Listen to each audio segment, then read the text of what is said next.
नमस्कार किसान साथियों, इंडियन एग्री हेल्प चैनल पे आप सभी का स्वागत है। किसान मित्र, आज की वीडियो में हम जानेंगे गेहूं में जब हम पहली सिंचाई करते हैं तो उस समय हमें कौन कौन सी खादें डालनी चाहिए या उसके बाद में कौन कौन सी खादें डालनी चाहिए।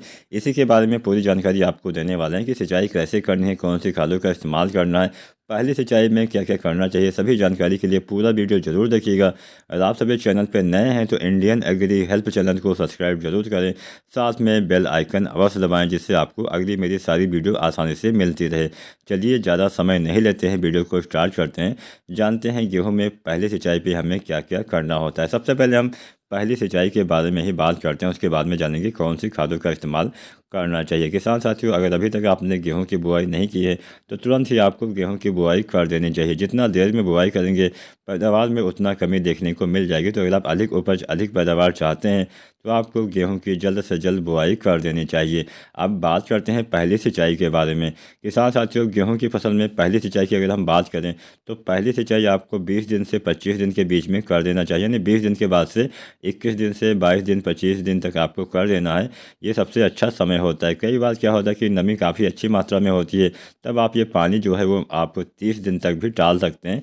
मतलब अपने हिसाब से आपको तय करना है, लेकिन हाँ 25 दिन का समय अनुकूल होता है। इस समय आपको सिंचाई अवश्य कर देना चाहिए। अब पहले सिंचाई करने वाले हैं तो एक बात का ध्यान आपको अवश्य रखना है, खेत में पानी खड़ा नहीं होना चाहिए। खेत में पानी खड़ा रहेगा यानी खेत में पानी भरा रहेगा तो नुकसान हो जाएगा, आपकी फसल पीली हो जाएगी, फसल कमज़ोर हो जाएगी, आपकी ग्रोथ रुक जाएगी, कल्लों का विकास बाधित हो जाता है, जड़ों का विकास नहीं हो पाता है। तो अगर आप चाहते हैं कि कल्लों का विकास सही ढंग से हो सके, जड़ों का विकास सही ढंग से हो सके, तो पहला पानी जो आपको लगाना है वो हल्का लगाना है। मतलब बहुत ज़्यादा मात्रा में पानी का भराव मत करिएगा। हल्का पानी की आवश्यकता होती है।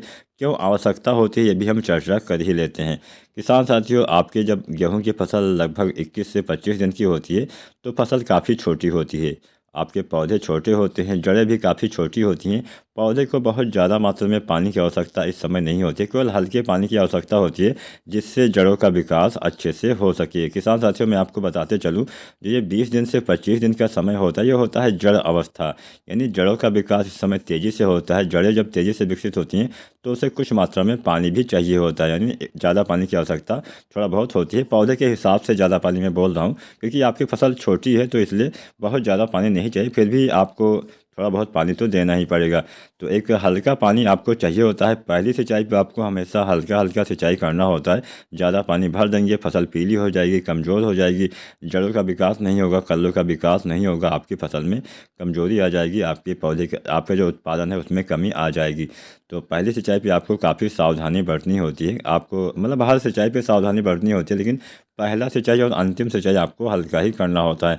अंतिम सिंचाई हल्का इसलिए करना चाहिए क्योंकि अंतिम समय में अगर आप ज़्यादा पानी भर देते हैं, बालियाँ आपकी निकल आई होती हैं, पौधे पे काफ़ी तनाव रहता है, लोड रहता है और आपकी फसल गिर भी सकती है। थोड़ी बहुत हवा चलती है तो भी फसलें गिर जाती है। तो इसलिए अंतिम सिंचाई आपको कोशिश करें शाम के समय करें या फिर जब हवाएँ बंद रहें उस समय आपको अंतिम सिंचाई करनी होती है। तो ये तो बात होगी अंतिम सिंचाई की। अब हम ये भी जान लेते हैं कि पहली सिंचाई पे हमें कौन सी खादें देनी चाहिए जिससे अच्छी से ग्रोथ होती है। सबसे पहले हम बात करेंगे नाइट्रोजन की। यहाँ पे यूरिया खाद का प्रयोग आपको करना है और यहाँ पे लगभग 25 किलो के आसपास आपको, यानी 25 केजी दानेदार यूरिया का इस्तेमाल आपको प्रति एकड़ के हिसाब से 25 से 30 केजी भी डाल सकते हैं, प्रति एकड़ के हिसाब से आपको प्रयोग करना है और इसका इस्तेमाल पहली सिंचाई के बाद आपको करना होता है।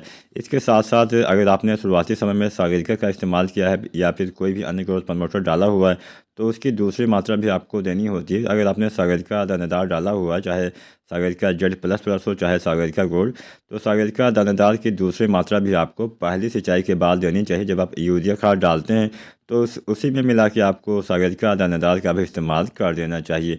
इसके साथ में किसान साथियों सल्फर का भी इस्तेमाल कर देना चाहिए। यहाँ पे आपको 3 किलोग्राम सल्फर लेना है, 10 केजी सागरिका और 25 किलोग्राम जो दानेदार यूरिया आती है इसका प्रयोग करना है। इसका इस्तेमाल से अच्छी सी ग्रोथ होती है। सल्फर के इस्तेमाल से आपकी जो यूरिया यानी नाइट्रोजन की उपयोगिता है वो बढ़ जाती है, पौधे में हरापन आता है।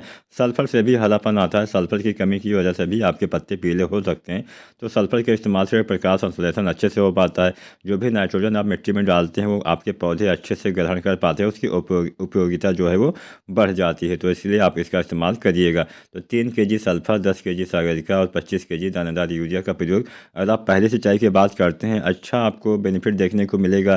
पौधे में हरियाली आएगी, पौधे में अच्छे कल्ले आएंगे, अधिक विकास होगा, अधिक उठाव होगा और अच्छा उत्पादन निश्चित ही आपको मिल जाएगा। अगर अच्छी जानकारी पसंद आई तो वीडियो को लाइक करें।